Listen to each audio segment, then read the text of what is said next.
Institute de la Universidad de California de Los Ángeles. Ella es decana asociada de la Escuela de Medicina David Geffen en la Universidad de California, Los Ángeles. Hizo su posgrado en la Universidad de Stanford y lo culminó en la Universidad de Harvard, donde también hizo su doctorado. Estudió oftalmología y neurooftalmología en la Universidad de California de Los Ángeles. La doctora tiene más de 100 publicaciones entre journals, libros, capítulos y revisiones. También pertenece al editorial board de Ophthalmology Retinal, Journal of Neuroophthalmology y Journal of Ocular Immunology and Inflammation. Ha ocupado posiciones de liderazgo en organizaciones profesionales y estatales nacionales. También ha sido presidente del Council of de la Academia Americana de Oftalmología. Y la doctora es decana asociada para la inclusión de la equidad y diversidad. Ha desarrollado programas para el liderazgo de la mujer. La Escuela de Medicina David Geffen está asociada para la investigación de la visión y la oftalmología. Su mayor pasión es ayudar a las personas a alcanzar su máximo potencial. I think this is very beautiful, doctor. Thank you for being here. Thank you so very much for such a kind introduction, really kind. And I am so apologetic that I can't deliver the talk in Spanish. No, okay. But people is going to talk, they're going to interview you, they can do the question in English or in Spanish, I can help you. Right, I know. I wish I were bilingual. I'm going to share my screen, and I want to make this a bit of a conversation because there are so many very intelligent experts that are on this call right now. So I'll share the screen. Okay, you can share the screen. Yeah. And let me know. See my slides? Yes, you can put. You can Perfect. put in. Is that good? Okay. Perfect. So I want to thank everyone for being here. A lot of times we get a patient and they have optic atrophy, and that might be the diagnosis that someone is sent with, and that has a long list of possible etiologies. And so the question is, when we see optic atrophy, how do we approach the patient? What do we do next? And I have no financial disclosures relative to this. There was an internet discussion about this about a year ago on the NanosNet, and when I looked at that, I was really so interested because people had all sorts of different ideas, and we know, and I think I'll quote this later, that there are some publications that tell us that neuroimaging can identify a structural abnormality or an inflammatory abnormality in about a quarter of, around 20%, a fifth of patients. There are laboratories that many people do, and each person seems to have their own, preferred cocktail of laboratories to get. Then there were some people that commented about different vitamins, NMO, Wegener, sarcoid. Do we sequence them looking for dominant optic atrophy or Leber's hereditary optic neuropathy? Do we get inflammatory markers? Do we screen for metals and toxins? How about alcohol use or other deficiencies? Do we look for systemic inflammatory diseases, infectious diseases that can lead to optic neuropathy, optic atrophy? And beyond neuroimaging, what else do we do? Do we do a spinal tap? What sort of paraneoplastic markers do we look for? And so one person said, well, they just give them this whole list and have them ask if they've had any exposure. And I don't have any problems with any of these answers, except from a practical standpoint. To me, that doesn't work. Because if you have a patient look at a list like this for any potential drug exposures that have potentially been associated with optic neuropathy, we know a few of them much more so than others, I think that what you'll get from the patient is sort of the hands thrown up because it's too much.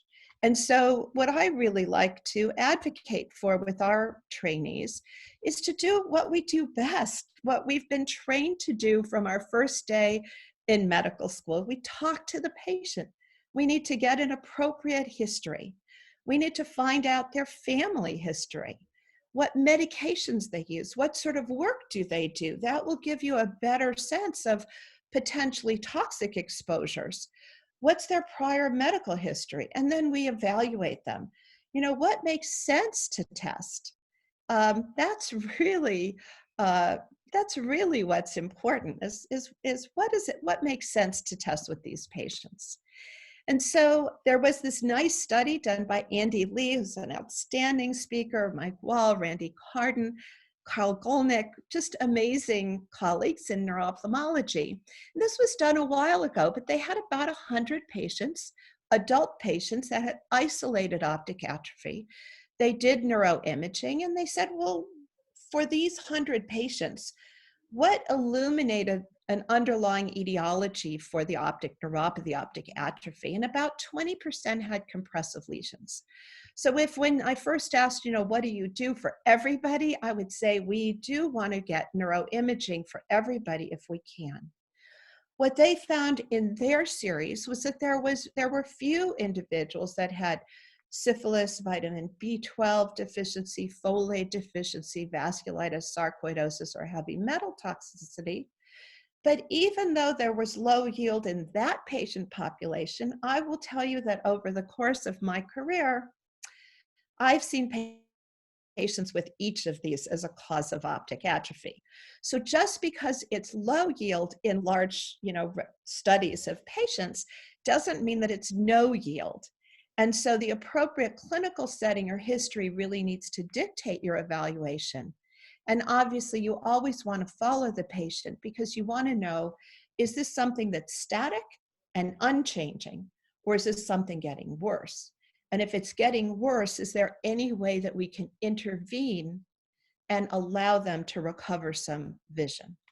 And so whenever I see a patient, I think of these are my golden rules.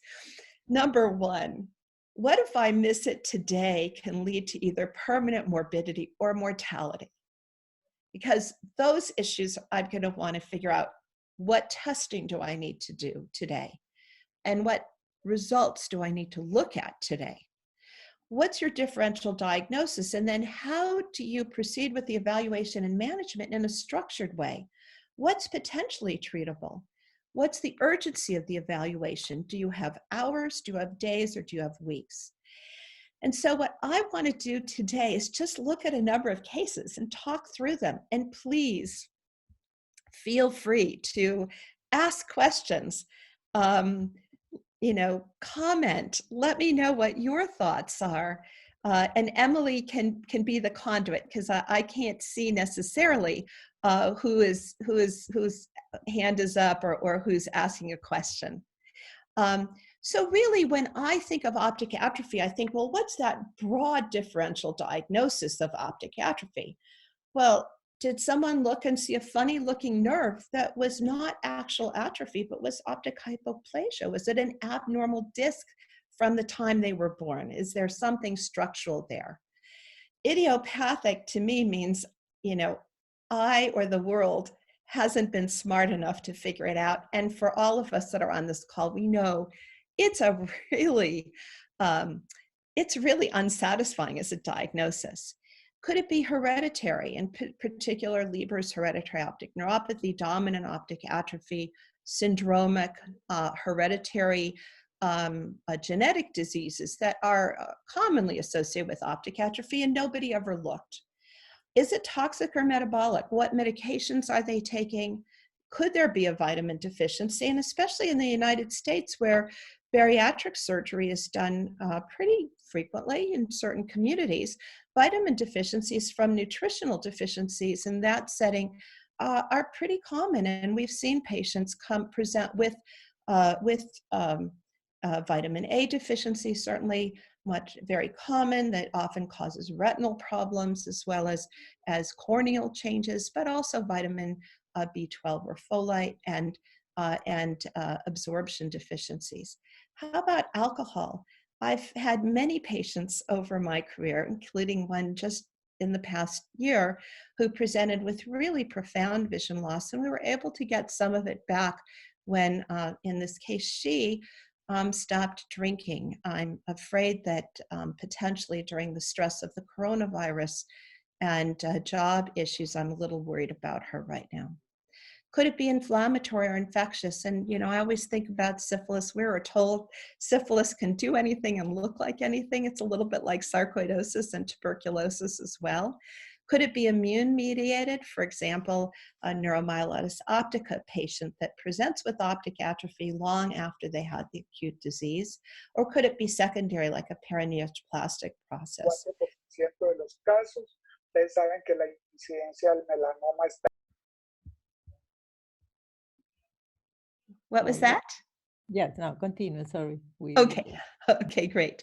And, you know, always infiltrative ischemic and glaucoma, right? We see patients in neuro-ophthalmology with glaucoma. In terms of the history of present illness, really taking a careful history. What's the tempo? Is it sudden? Is it progressive? Is it bilateral or unilateral? Is the visual function stable? Did it improve? What are the associated symptoms? Pain on eye movement, headache, neurologic symptoms that are systemic, such as paresthesias. There's symptoms of giant cell arteritis, you know, jaw claudication, tongue claudication, new scalp pain, new neck pain, weakness, weight loss that's unexpected. And then you're not going to have to give them a laundry list of potential toxins that they were exposed to.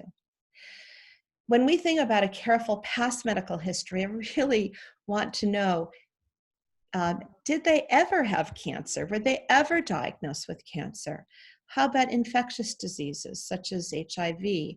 What about autoimmune diseases? I've seen a number of patients with lupus that have a lupus-associated optic neuropathy, sarcoidosis, thyroid eye disease, toxic exposures. In particular, we always think about ethambutol, so widely used, and if it's used in you know, a high enough amount for a long enough time.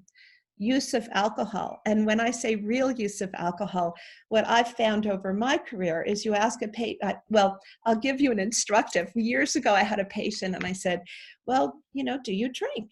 He says, yeah, I drink. I said, well, how much do you drink? He said, 1 a day. I said, well, one what? And it was 1/5 of scotch a day. So it was, you know, different. If I had said 1 a day and assumed it was 1 beer, that's a lot different than drinking a whole bottle of scotch a day. And then family history, which we've already talked about. In terms of visual function, sometimes optic atrophy is incidentally discovered. Someone looked in their eye, could be optometry, could be ophthalmology, and noticed optic atrophy. So you really want to know about visual function, not just what the optic disc looks like. And obviously we want to know the best corrected visual acuity, we want to know the color vision, we want to know the pupils for a relative afferent pupillary defect.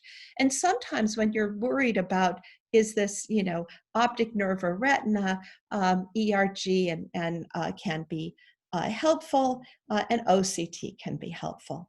When I think about formal visual field testing, patients can come in with optic atrophy on one eye and bilateral visual field defect because of the underlying disease. So is there bilateral disease? And so you don't want to just concentrate on the eye with optic atrophy. With OCT, I want to look at the retinal nerve fiber layer, in part because the retinal fiber layer really helps us in compressive lesions identify, or at least give us some suggestion of whether or not that vision loss is reversible, whether they can recover if we remove that compression. And we like to do the ganglion cell analysis as well. So the question is, what else do we do? What do we image and when do we image them? And generally what we like to do is MRI the brain in orbits with gadolinium and fat suppression. And when should you have that done? It really depends on the tempo and the characteristics of the loss. Finally, is a normal report okay? Did the neuroradiologist read the study? As any neuro-ophthalmologist will tell you, we've seen many a quote unquote normal study that isn't, where for some reason the lesion was missed. Sometimes it's because we're not providing enough good quality information to the neuroradiologist to tell them where to look. What are our suspicions? You know, if we're worried about optic atrophy, we need to tell them we're worried about the orbit to the chiasm, if it's unilateral optic atrophy not affecting the other eye. On the other hand, if they have a junctional scotoma, we're going to tell them something's in that chiasm and we need your help. If it's a third nerve palsy, they're going to be looking for an aneurysm. So we need to really help our neuroradiologist. So other studies, well, chest x-ray if you suspect sarcoid, high resolution chest CT if you suspect sarcoid, other studies as dictated from the clinical evaluation. And finally, laboratories tests. What do I almost always, and I qualify that, almost always obtain? Well, I want to know their blood count with their differential. I definitely pretty much always want to know their SED rate and C-reactive protein because I don't want to miss an inflammatory cause that's treatable. I always check for syphilis in these patients. I might do an ANA. I might do B12 and folate. And then there's a whole laundry list of other things that I might do depending upon the history and examination. Sometimes a spinal tap is indicated and genetic testing is indicated, is done when it's indicated. When we think about things like pseudoatrophy, optic disc hypoplasia, we think about a small disc, bilateral in about 50 to 60%. You can see that yellow halo bordered by increased or decreased pigment in some of those patients. There's a tremendous amount of variability in severity, ranging from asymptomatic to profound decrease. Optic pits and colobomas or morning glory sometimes can be referred in as a patient having optic atrophy. These are congenital. They are very commonly, typically have visual field defects. And then the one thing to remember is that morning glory disc can also have this transsphenoidal basal encephalocele that you want to find out about. So let's go through cases, because I think cases are much more interesting than just hearing me ramble on. So this case, 56-year-old male referred for a diagnosis of retrobulbar optic neuritis. His past history was that he had noted decreased vision with a central scotoma about a week ago in the left eye. He had no pain with extraocular movements. He had no periorbital pain. On review of systems, he had no weight loss. He had no scalp tenderness. He had no headache, jaw claudication, or fever. His past ocular history was solely positive for a history of ocular migraine for scintillating scotomas. His past medical history is also significant for having had coronary artery disease. He had had a MI and stent. He had hypothyroidism, hypercholesterolemia, lots of underlying illnesses. But what makes it unusual about labeling this as a case of optic neuritis? So I would say there are a couple of things that tell us this is something weird. First of all, there's no pain with extraocular movements. So, oops, didn't want to go there yet. We know that patients with typical optic neuritis, more than 90% of them have pain. He's a little old for his new diagnosis of first-time retrobulbar optic neuritis. Can you get optic neuritis in your 50s or 60s or even 70s? Yes, but it's much more common in younger people. He's male. That doesn't rule out other types of optic neuritis, but typical demyelinating optic neuritis, you can have that in a male, but typically more commonly in a younger female. Although I will tell you, years ago, a very dear friend of mine came over on a weekend and said, Lynn, there's something funny with my eye. He was in his 50s. He had typical optic neuritis, subsequently was diagnosed with multiple sclerosis. So it can happen in any age group. But I would say that those are the red flags for me. He's not the typical gender, age for optic neuritis, and he has no pain in eye movements. And I'll show you that there's one other thing that just screams at you saying, this is not optic neuritis. So when we looked at him, his visual acuity was 20/25 in the right eye, 20/70 in the left eye, pinholing to 20/60. He had a relative afferent pupillary defect. His color vision was down. So it could be optic neuritis, maybe. When I looked at the back of his eye, I hope you can see that there's something different about this optic nerve. And it just is different than the other one. There's a little bit of paleness to this optic nerve. And because they has optic atrophy, you have to think, well, how long does it take to get optic atrophy? Even if you have a typical optic neuritis and you don't fully recover and you get some optic atrophy, it takes weeks to develop that. And this patient had a 1-week history of symptoms. So you already know this is not typical optic neuritis. So when we looked at the visual field, and I don't know whether we can make this interactive or not, Emily, but you'll let me know. When we look at this, huh? No, nobody I'm making question. Probably in the final, and the final of the talk. Okay, perfect. Okay, perfect.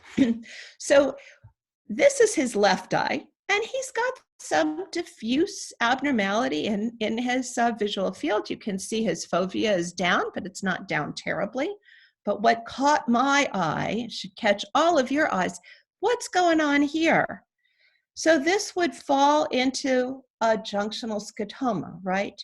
There is some defect in the temporal field of the right eye, and there's a generalized non-descriptive depression in the left eye. So it tells you something's going on in the chiasm. So it helps you to tell the radiologist to look at the chiasm. So what next? Now, this is the chiasm. This is not a normal chiasm, right? So this is a lesion that's sort of intrinsic to the chiasm. So not optic neuritis. That turned out actually to be a horrible diagnosis in this age group, and that was a chiasmal glioma. So chiasmal gliomas are not very common, and we're not going to have time to really talk about the different tumors of the optic nerve, but this patient ultimately lost his life secondary to this glioma that actually extended back into his hypothalamus. So next question, next patient. Too fast. 65-year-old male comes in and literally his complaint is, my vision is not good. He comes in with a complaint of a year of progressive vision loss in both eyes. He was diagnosed with a cataract, and he had his cataract surgery out in the right eye. He returns 3 weeks later. They look in the eye and they say, oh no, there's optic atrophy there. So then they do a visual field that was not done prior. Best corrected visual acuities were 2150 in one eye and 2100 in the other eye. So when you think about what causes bilateral, and it's sort of a secocentral type of visual field defect, you can see that here. One could say it's an enlarged blind spot going to the fovea, but I would describe this as an abnormal visual field bilaterally, but also there is a bitemporal type of component to it, and so I noticed something interesting when he came in to see me, sometimes at 10 o'clock in the morning. And what I noticed was that he had a very strong smell of alcohol. And he admitted to 2 to 3 servings of vodka per day. It wasn't a whole bottle, but it wasn't just a shot either. It was multiple shots 3 times a day. So does this patient need a genetic screen for Leber's hereditary optic neuropathy? Well, what's different about the presentation of this patient with a secocentral type of bilateral visual field defect? Well, go back, and you can have Leber's in older patients, and now that I'm not going to tell you my age, this is not old anymore to me. The issue here is there's a 1-year history of progressive vision loss bilaterally, and that's not the typical history for Leber's. You have another reason for this patient having what we used to call a toxic or nutritional optic neuropathy. In this case, it was a vitamin deficiency created by his alcohol overuse that led to his nutritional abnormality. And once we corrected his nutritional abnormality, the vision certainly fully came back in this left eye and mostly in the right eye. So how about another patient that comes in with a bilateral visual field defect and optic atrophy? This patient noted a loss of vision in his right eye about 3 weeks before loss of vision in the left eye. So it was sort of a sudden onset, and then 3 weeks later, another sudden onset. Best corrected visual acuity, 2200 each eye. So the tempo of the vision loss in this patient's much different than the case number 2, right? There was this sudden and then sudden, and you should start thinking Leber's hereditary optic neuropathy in this 20-year-old patient. So this is a picture of the fundus, and I hope that you can see this tremendous dropout of the maculopapular bundle. Tremendous dropout, and then the temporal atrophy that you see, which is characteristic in patients with this disease. And this was his visual field. Looks very similar to our patient with the toxic or nutritional visual field because it's that centrocecal pattern extending from the blind spot to the fixation or vice versa. He did have a family history for early visual field loss, and he does need genetic testing. He does need to be tested, and in fact, he did have Leber's hereditary optic neuropathy. So it becomes really important to listen to the patient and create your differential diagnosis based on how the patient presents as well as physical findings. Another patient, this is case number 4. Again, a 20-year-old male, and he had decreased visual acuity, comes in for another opinion. He had an optometric exam at age 8, and at that time, they couldn't correct him better than 20/40. Now he's 20/40 in the right eye, 20/60 in the left eye. His pupils are normal. He's got a mild decrease in color perception. Automated perimetry was fairly normal. It was really fairly unrevealing. Fluorescein angiography was unrevealing. He came to me with the MRI in his hand. I didn't have the opportunity to not get the MRI, and the MRI was normal. So when we think about this type of bilateral vision loss and optic atrophy, so bilateral vision loss, we think of macular disease. We don't get optic atrophy with that. But then when we do get optic atrophy, we need to think, could it be toxic optic neuropathy? Could it be a hereditary optic neuropathy? Could it be demyelinating disease with this as a sequelae, or compression or infiltration of the nerves? So you sort of need to have all of those in the back of your mind. But with this history dating from age 8, and by the way, when you did his family history, his mom and uncles also have bilateral vision loss. This puts us into a different category of hereditary etiology, of autosomal dominant optic atrophy.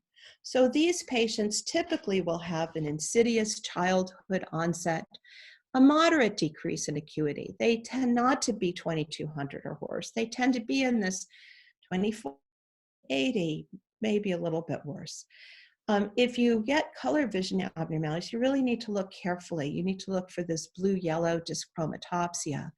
And again, you can get cecocentral scotomas in these patients. So let's go on, and case number 5. A 10-year-old boy comes in with progressive monocular loss of vision. Well, not only does he have optic atrophy, but I hope you can see that he has optic disc edema as well. It's not a great picture, but I think you can see that when you look at these blood vessels as they cross between the optic nerve and the retina, you sort of lose their distinction. You lose their distinction even on the optic nerve head. And for me, that's actually one of the best ways to sort of make me think, is this disc swollen? When you lose that, or when you get that vascular obscuration as you go from the disc to the retina. So this type of child with progressive monocular vision loss, optic atrophy, and edema, this is a patient you need to image, and you need to image them soon, like yesterday. So this patient had an optic nerve glioma, different from the 56-year-old that I showed you earlier. So gliomas in children tend to be a little bit different. Clinically, most of them happen before age 10, the majority before age 20, no sex predilection. This is another picture of a glioma. And when you examine them, proptosis is present in almost all of them. I did not tell you that when I showed you the picture of his optic disc, because I wanted you to think about optic atrophy. But this was that same patient, and he had profound proptosis as well, vision loss, optic disc pallor in about 60%, edema in about 1/3, and strabismus in about 1/4. Many of these patients come very late, and they won't be complaining of double vision because of poor vision in one eye. So let me go on and talk about slow progressive unilateral vision loss and optic atrophy. So this patient, the pictures are not of the patient was mine, but these pictures were from Novel, which is a great database to find very informative and illustrative pictures. 45-year-old woman with progressive unilateral vision loss over the past year. So already you're starting to think, well, this is getting worse. It's been about a year. So we really want to think more about her, and we really want to do neuroimaging. Now, it doesn't have to be done today because this has been progressive over the course of a year. So when we do neuroimaging of this type of problem, which is an optic nerve sheath meningioma, what you typically get is a diffuse tubular enlargement. You can see this as compared to the other optic nerve, this diffuse tubular enlargement. It involves the sheath typically. You get a relative sparing of the optic nerve substance. And so that's where they talk about the tram tracks. And I'm not going to be able to convince you that these really show tram tracking, because I think that doesn't really, these are not great pictures, but you get that tram tracking because you get the tumor itself is a meningioma, so it's of the coating around the optic nerve. Remember, it's got the pia arachnoid dura. Calcifications are common. They often, if they go towards bone, they can have hyperostosis of bone, and they're really well seen with enhancement with contrast, and that's what I'm showing you up here, because they tend to be iso-intense on T1 and T2 weighted images, but they enhance with gadolinium. This is case 7. Case 7 is a patient who just says, my vision is blurry. So this is an elderly patient with cataracts, glaucoma, hyperthyroidism.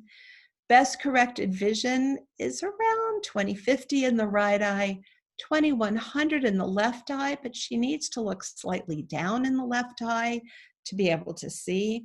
She had mild optic atrophy noted in that left eye, and these are her visual fields. This is her imaging. So when I look at a patient like this, you could say, well, look at this visual field. It's primarily respecting the horizontal meridian. Maybe there's a little bit up there. Could this be a non-arteritic anterior ischemic optic neuropathy? We're going to talk a little bit about that later.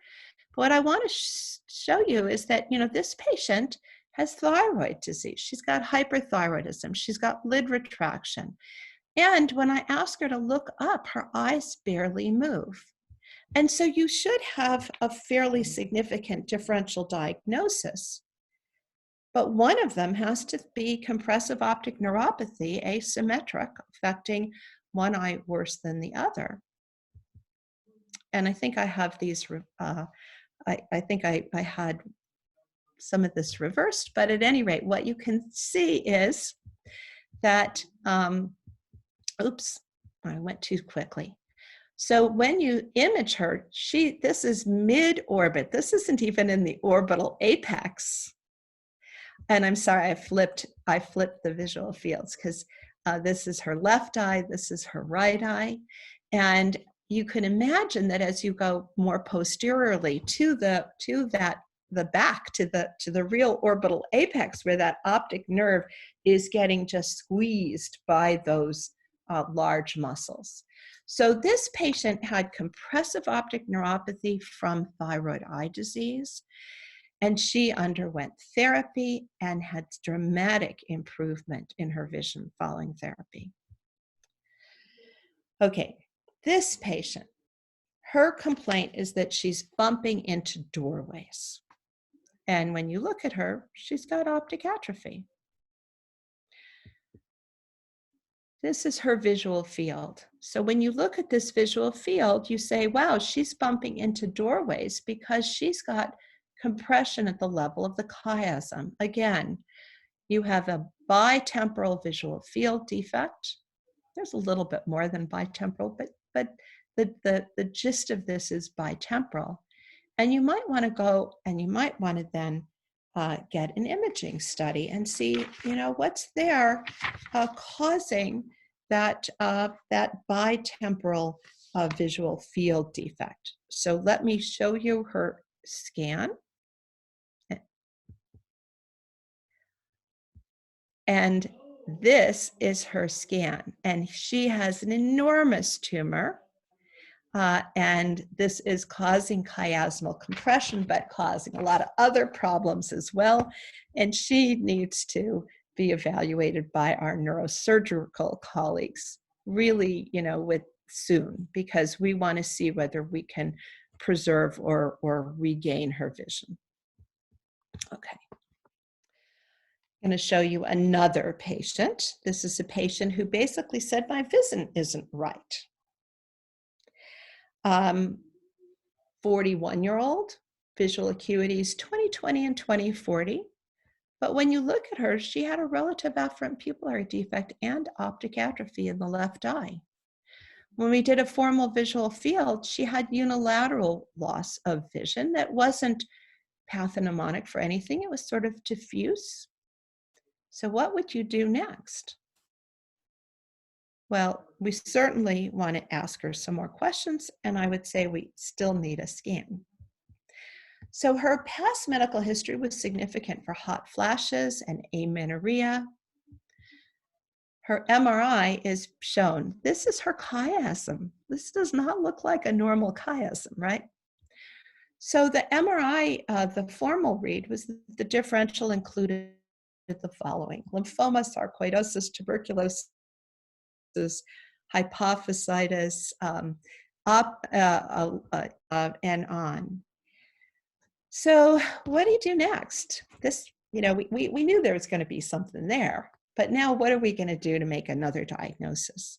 Well, her laboratory studies were unremarkable, but her chest CT showed hilar lymphadenopathy, and that was consistent with sarcoidosis. And ultimately, she was treated for sarcoidosis.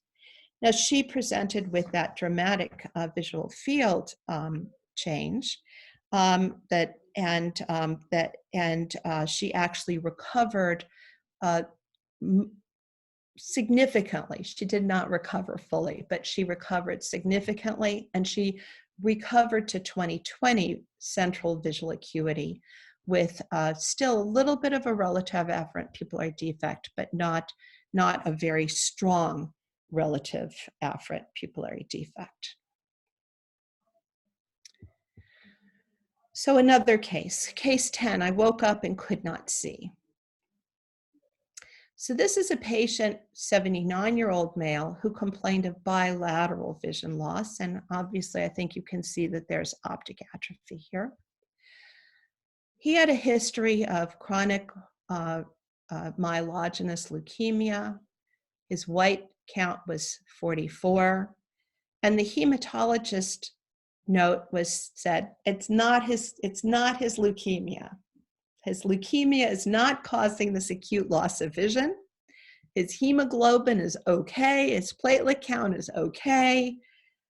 His JAK2 status was negative, so he had a low thrombotic risk. So what do you do? What do you do? So we did an MRI, and the MRI showed that there was really prominent enhancement of the optic nerves bilaterally. Also enhancement of the chiasm and the tracts into the right mesial temporal lobe along the optic radiations. And it was really consistent with leptomeningeal carcinomatosis. And yet I will tell you, because this was a patient I took care of, it was almost impossible to get his hematology doctor to agree to do LPs and ultimately treat him. And this photo is actually from about a month after his vision loss. So what can we learn from this patient? I think we can learn from this patient that sometimes you need to be persistent in evaluating the patient. You need to consider all the possibilities. And sometimes the doctor that's been taking care of the patient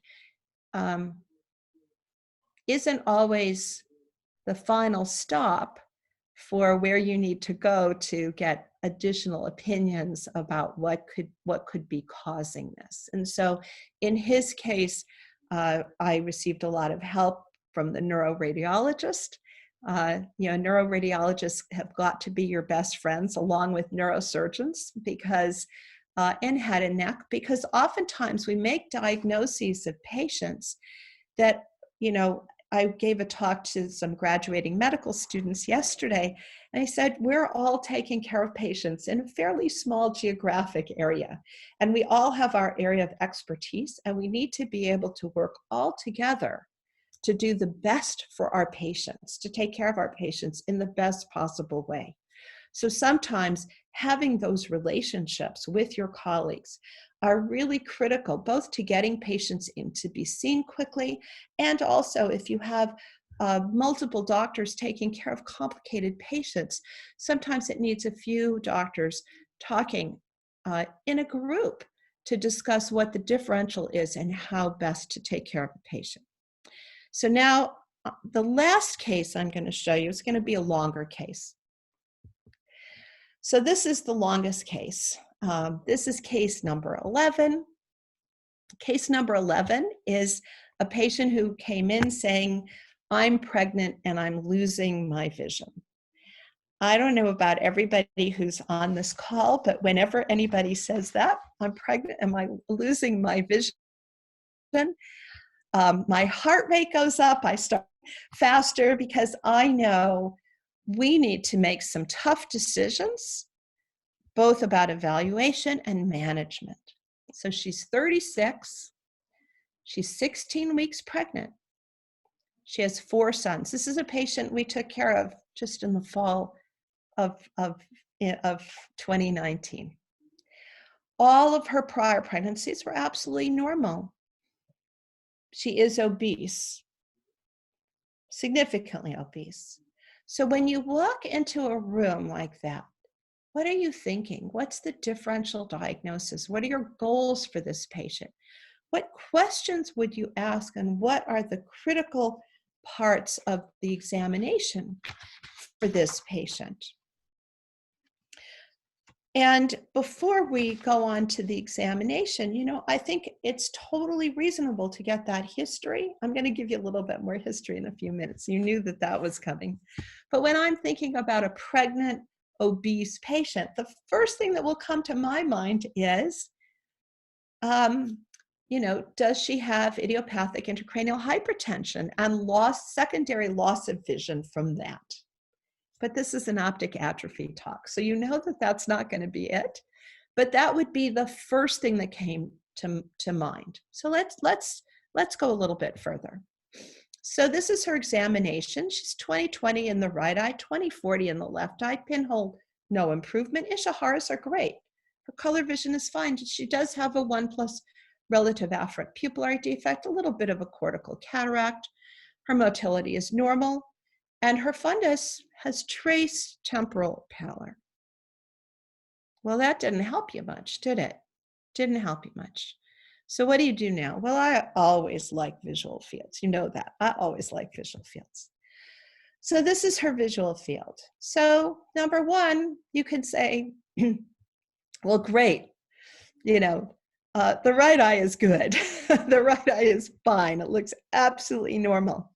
But when we look at the left eye, we see, oh, the foveal threshold is down. That's consistent with having optic neuropathy and her 1+ relative afferent pupillary defect. And she has a lot of vision loss. Her mean deviation's -20. And does this help you with the differential diagnosis? We're going to get into that in a moment. I'm going to also show you her retinal ganglion cell layer on OCT. So when we looked at the ganglion cell layer using a macular cube, you know, my heart starts dropping a little bit more because, wow, she's got significant thinning in her average ganglion cell IPL thickness, both minimum and maximum.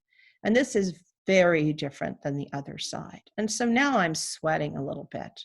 So this is not the retinal nerve fiber layer that helps predict recovery. This is the ganglion cell layer. And I'm going to show you later that that doesn't always correlate with what the patient sees and tells you. So we'll talk about that later. So this is really profound loss, and yet she had a 1+ relative afferent pupillary defect, 20/40 vision.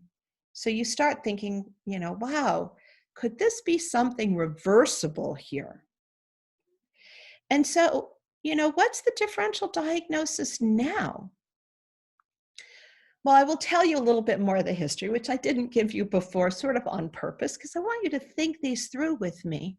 The patient was evaluated in a different clinic, not ours, and given a diagnosis of non-arteritic anterior ischemic optic neuropathy.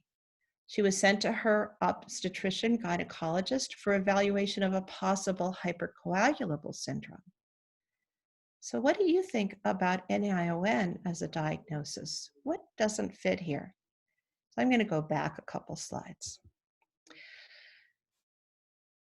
So the first thing, and I'm going to tell you this so strongly, you may not ever make a firm diagnosis of NA-AION unless you see the patient when the optic disc was swollen. You should not make it on a patient with pallor, with atrophy. You could say, possibly, you could say, I suspected that this patient had NA-AION, but you cannot make that diagnosis. What else is funny about NA-AION? I don't see patients with a cup-to-disc ratio of 0.5 getting NA-AION. NA-AION is a disease where you have a small cup-to-disc ratio. It's in a crowded small optic nerve. So 2 strikes against NA-AION as a diagnosis. The visual field, well, okay, yeah, there's some respect for this horizontal meridian. It's really dense below. there's more than that. Can you get a visual field that looks like this with NA-AION? Absolutely, you can get a visual field that looks like this. But you may not make the diagnosis solely because the visual field has an altitudinal style defect. So I'm going to digress for a moment. A few years ago, a friend of mine who's a surgeon calls me up and says, you know, Lynn, my father-in-law, who is a retired doctor, 80 years old or 85 years old, was just diagnosed with NA-AION. Would you see him? And I said, I'm happy to see him because I'm happy to see any patient, but you know, does he really want to come in and have this whole evaluation? Because if it's NA-AION, I'm not going to really, you know, I'm not, other than looking for sleep apnea, making sure they don't have that and treat it. I'm not going to have a specific diagnosis. I'm not going to have a specific treatment plan other than modifying what's modifiable risk factors from a systemic standpoint. And he said, no, Lynn, I just want you to come and, I just want him to come in and see you. It'll make me feel better. I actually should have put that case into this slide deck because I would have loved to have shown you the photo. Dilated the patient. He had a small cup to disc ratio in the fellow eye. He had an altitudinal visual field defect. But when I dilated him and looked in his fundus, he had a branch retinal artery occlusion causing an altitudinal visual field defect. He did not have NA-AION, but he did have something we needed to treat, right? We needed to treat that medically. So altitudinal visual field defect does not tell you that it's NA-AION. You have a differential diagnosis that includes glaucoma. Okay, I'll continue. Oops. Okay. So I don't think it's NA-AION. Could it be optic neuritis? Doesn't really sound like optic neuritis. Could it be compressive or infiltrative? Yeah, it could be that. So let's think about something a little bit more. I already told you about that other case. So maybe I did. No, I did not put his put that patient's thing. So we already talked a little bit about NA-AION, where you have to have the swollen disc and the altitudinal. You don't have to have the altitudinal visual field defect. You should have some visual field defect. Clinical presentation in those patients is abrupt loss of vision, not progressive loss of vision, and you need optic disc edema. The small cup to disc ratio in the other eye is disc at risk. You can have some pain in NA-AION, so don't dismiss NA-AION as a diagnosis in a patient who otherwise fits and has some dull ache for the first week or two. Most common visual field defect is inferior, altitudinal. Systemic risk factors, as we all know, is hypertension, diabetes, hypotension acutely, uremia, dialysis, or sleep apnea. And we really want to treat the modifiable risk factors. Okay, we know about NA-AION. In NA-AION, we don't need neuroradiology or spinal tap. We might, and most of us would do, a SED-rate and C-reactive protein to rule out giant cell arteritis. And the clinical course is that we really do have some patients will improve, some patients will get worse, and the risk of the fellow eye is somewhere around 15%. We can argue whether it's 10 or 15. Recurrent AION is rare in the same eye, but risk of the fellow eye. And then treatment for sleep apnea. So what about optic neuritis? Could it be optic neuritis? Well, the typical optic neuritis presentation is going to be subacute, days to weeks with, in terms of onset of vision loss. Typically, it is a young patient in this age group, typically female.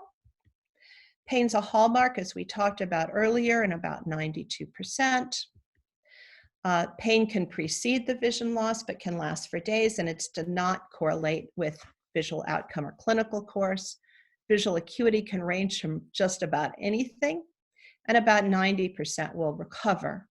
As we talked about earlier, optic atrophy happens late, doesn't happen early. You can have optic disc edema in about a third. For patients with optic neuritis, we want to do MRI of the brain in orbit of all patients. And the reason for that is we want to know, is it typical in terms of the neuroimaging? Does it look like a typical demyelinating type of optic neuritis in terms of the optic nerve itself? Are there other lesions that tell us that the patient has a very high possibility of developing MS? And if there's only one brain lesion present at the initial time of optic neuritis diagnosis, the 15-year risk is a little bit more than 70%. So we want to do neuroimaging for patients with optic neuritis. But now we know that we also want to look for things like NMO, neuromyelitis spectrum disease, or MOG-associated disease. And then when it's atypical optic neuritis, there's a whole lot of other things that one can think about. Optic neuritis would be a whole lecture by itself, but just to highlight a couple of features that when you're thinking about NMO, spectrum disorder, or MOG, we really want to look at orbit, brain, and spinal cord, because the brain abnormalities can change over time. And spinal cord abnormalities, especially in NMO spectrum disease, span 3 or more contiguous vertebral segments, and that can help you make that diagnosis. The same thing for MOG. In MOG, we think optic disc edema is more common and that it's more common to be bilateral and recurrent. Okay, and then just to hone in some of the differences of neuroimaging for these diseases. MS optic neuritis, you can see some gadolinium enhancement of the optic nerve, a little lesion here that's consistent with typical demyelinating optic neuritis, aquaporin 4 or neuromyelitis optica spectrum associated optic neuritis, typically a long segment of optic nerve involvement, and it can be bilateral. And then a patient with MOG. The neuroimaging will not tell you the diagnosis. It'll just be one more piece of evidence as you're making a diagnosis. And then for the way I think about evaluation for patients who I think have optic neuritis, I want to know, you know, do they have aquaporin for MOG, MS, or other? Because it changes the treatment that I'm going to want to give them. And many times you're not going to get the, you're not going to be able to get the NMO testing or MOG testing in time to make those treatment decisions. So you have to follow these patients quickly or over time. And I'm not going to spend more time because I'm sure in this series you're having a whole session on all of the ins and outs and nuances of caring for patients with typical or atypical optic neuritis. So back to our patient. She decided to get a second opinion with UCLA. Actually, her neurosurgeon asked for a second opinion. So now you know that she did see a neurosurgeon. She had gone to it, she had had an MRI. It wasn't with contrast because of her pregnancy. They noted the abnormality, but felt that the abnormality was not the cause for vision loss in this patient. Her neurosurgeon wanted a second opinion. I'm going to show you the MRI. So this is a sagittal view of the MRI, and you can make out that there's something here that shouldn't be here. And here you can see this. So this is a meningioma. And it was told to her that she had a small meningioma. And just another picture. And it was recommended that they consider surgery after she delivered her baby. So then you have to think, but she says that she's getting worse. She's losing her vision during the pregnancy. Her neurosurgeon was the one who actually requested the second opinion. And she brought in her MRI. I wanted to review the MRI because I thought that that meningioma looked like it was involving the canal. And I wanted you know, the neuroradiologist, again, to help me understand whether it could be impacting or impinging on the optic nerve, causing her progressive vision loss, in which case I was going to recommend surgery in this pregnant patient who's obese. So I was sweating a lot. I was very anxious about this patient.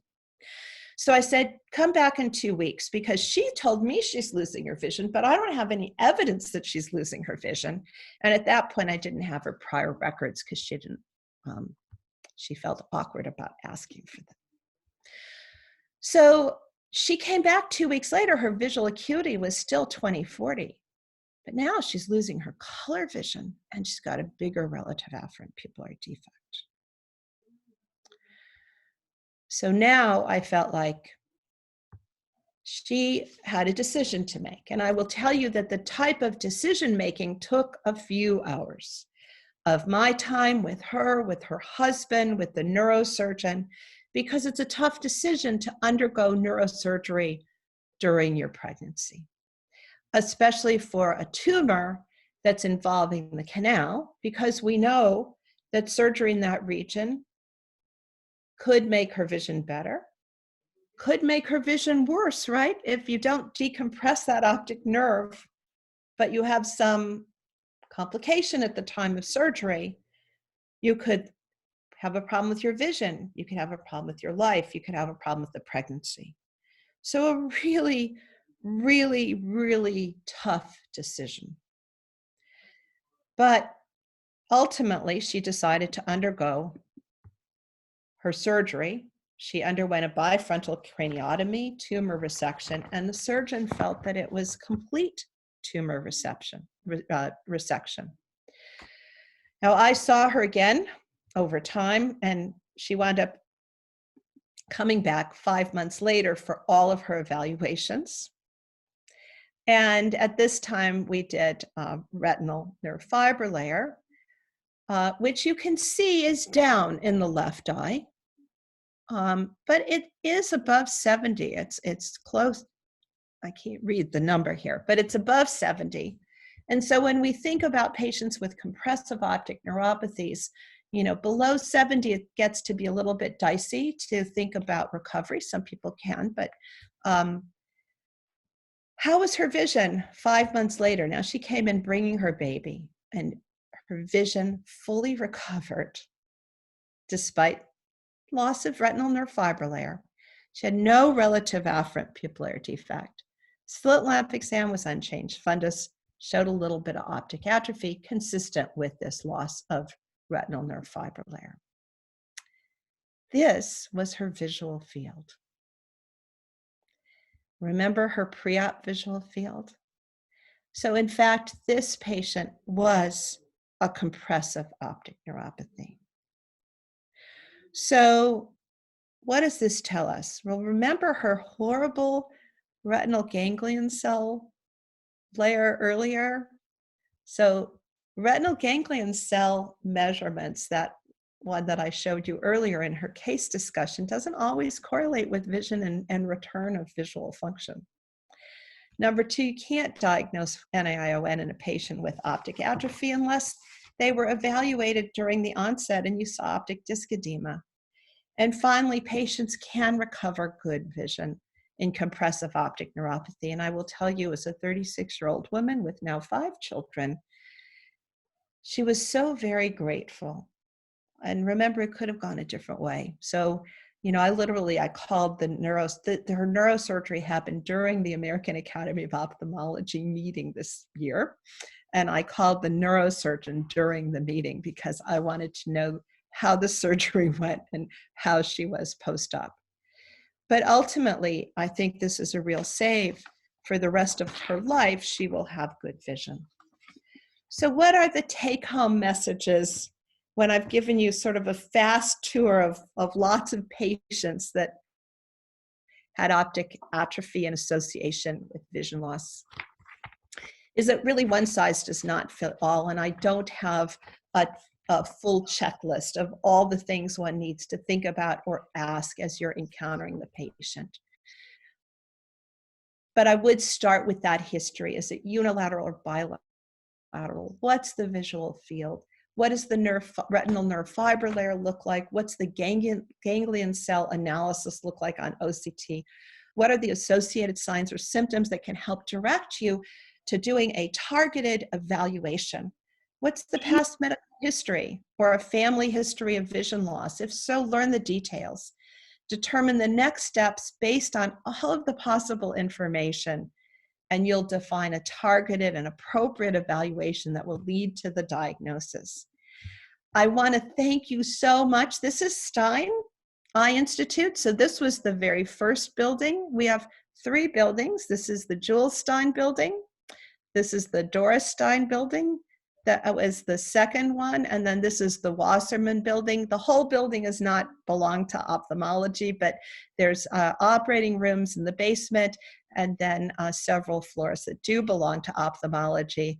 And here's the School of Medicine. And I spend my time rotating between about this office in the School of Medicine and about this office in the Stein Institute. And I want to thank you. I'm going to stop screen sharing and look forward to a discussion. Thank you so much. It's wonderful talk. Thank you so much. It's wonderful. I think you have too many congratulations here. And also you have a question. I think that Roberto Ebner want to do a question. Roberto? Hi, Emily. Thanks for the opportunity. Thank you, Lynn. The lecture was terrific. And I have one question on your last 11th case, which is very interesting. You made the point, but I would like to go back to that point, which is OCT. You live by the rule, when you find some ganglion cell defect, this is forever. And you mentioned that in your case, you recovered the visual field defect. How do you explain that having this OCT, which is perfectly seen, the ganglion cell defect, you recovered? That's my question. You know, I would love to, the first time, I have seen this more than once. And it puzzles me as well, because I have seen this. Oh, thank you so much. I'm so grateful to all of you. I have seen this in other patients, and one thing that I would love to do is collect a series of patients in whom I've seen this, and I haven't done it yet. So I invite everybody, look for those patients where you see the ganglion cell analysis on OCT and a disconnect between that huge red area and the recovery of vision. I've seen it several times. Tony Arnold has seen it several times. I think it's time for us to look for those cases, put them together, and then try to figure it out.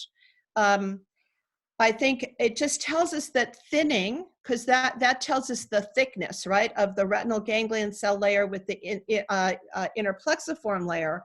So thickness does not always correlate with function. And so I think we need to probably start looking very carefully with some enhanced OCT mechanisms to try to understand more when we see that in the setting of patients who then recover visual function. She does have optic neuropathy, right? She still has an optic neuropathy.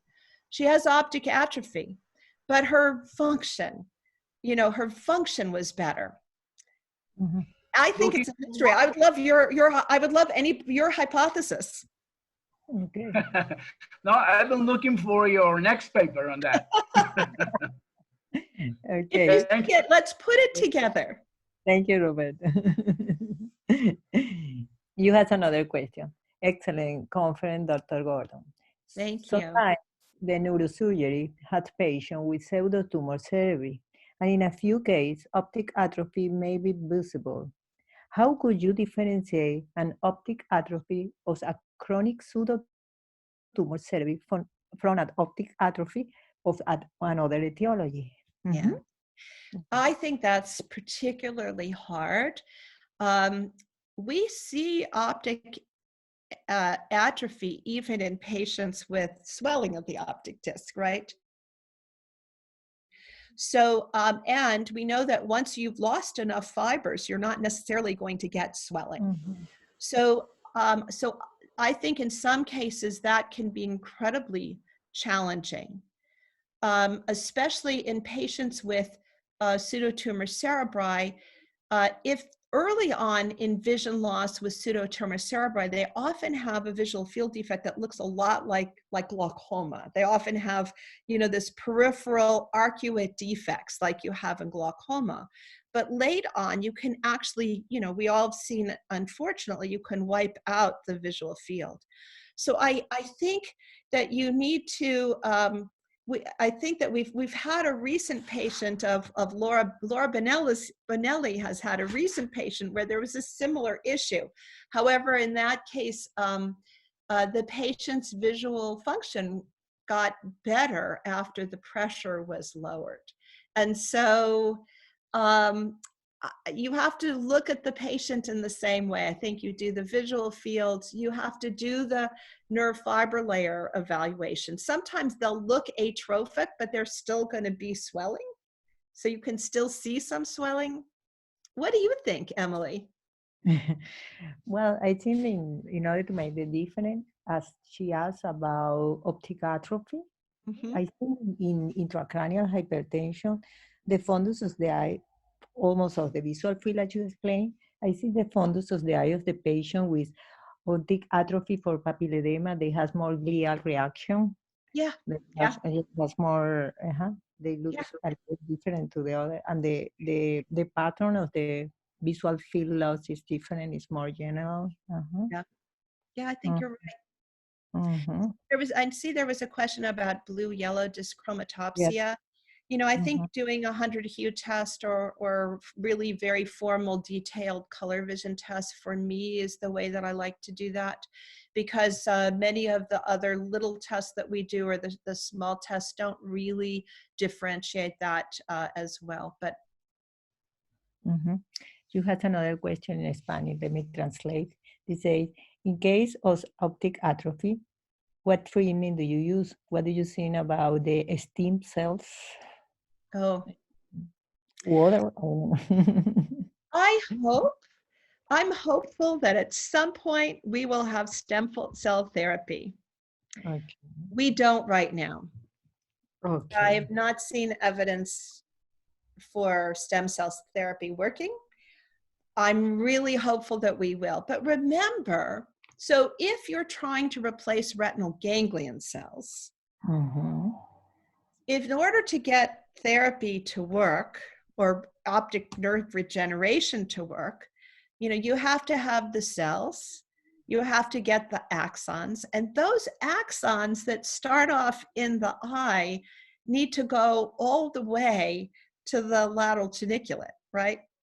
And there are lots of people working on optic nerve regeneration, and there's a lot of good evidence for different steps. And my hope is that in my lifetime, I will see regeneration or stem cell therapy that works. But there's a long way, both metaphorically in terms of experiments, but also physically in getting from the eye to the brain. Okay. Okay, let me check if we have another question here. I don't know if you can see the chat. I can see the chat now. Now that I'm not sharing, wonderful. I couldn't before. Thank you, Gordon. Can I make a question about the second case? Yes, Marco, you can do it. Marco, si quieres tomar el micrófono, si quieres hacerla. Hola. Marco. Hola. First, I want to congratulate you for this wonderful chat. It was beautiful, really beautiful. And I usually dedicate my clinic to glaucoma. So when I see this, I really enjoy it. I really enjoy it. I mean, the way you think and the way you presented it. And the good thing is that you remind us that we usually spend more time in requests for an organ to the patient. And that is something that we have to remember now. And the other thing is that not every scotoma is glaucoma or is a retinal lesion. They can mimic one another, but that is the truth. Now, I had a question about I think it was the second case where you had a centrocecal scotoma in the gray pattern, I think, in the gray scale. And, but in the pattern deviation, it was a bitemporal scotoma. It wasn't an hemianopsia. Right. So usually, in glaucoma, when we're talking about glaucoma, we don't give much importance to the grayscale. Right. And in this case, it was the difference. It was really the difference. So how can you explain that? I mean, you have a bitemporal scotoma in the patterns deviation, and you have a grayscale with a centrocecal, very clear centrocecal scotoma. I mean, yeah. So first of all, as a neuro-ophthalmologist, what I always tell my students not to look at the grayscale. But in this case, it really worked out. But the most of the time I say ignore the grayscale. So it's great that you picked up on that.